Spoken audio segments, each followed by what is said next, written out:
to Storytime.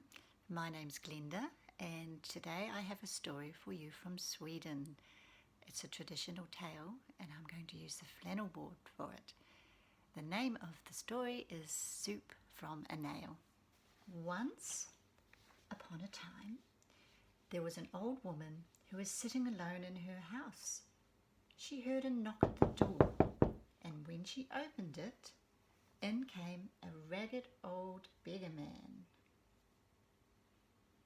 She asked him where he came from and what it was he wanted. He replied that he came from south of the sun and east of the moon, and that he had been everywhere in the wide world, and now he was on his way home. And could she please be so kind as to share a morsel of something to eat with him? "How can I share with you when I haven't even any food for myself?" cried the woman. "Why, you poor creature," exclaimed the beggar. "Then I shall have to ask you to share my supper." He pulled a long iron nail from his pocket.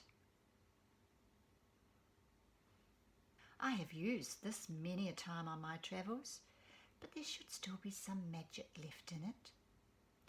"A magic nail?" asked the woman. "Yes, for making soup," said the old man. "Would you be so kind as to fetch me a large kettle of water?" The woman fetched a kettle, and she filled it with water and put it on the fire. The beggar turned his nail around 3 times and dropped it into the water. And he began stirring slowly. "It could be quite weak," he muttered, having been used so much lately.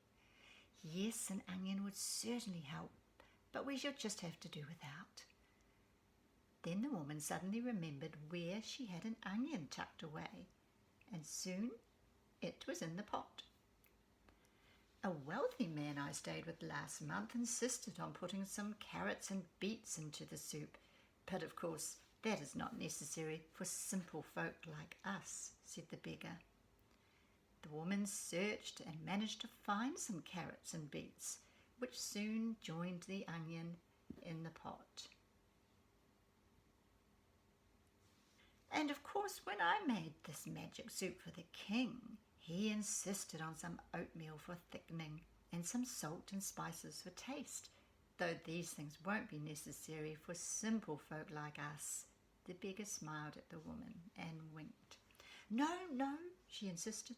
"I should like to taste it exactly as the king tasted it."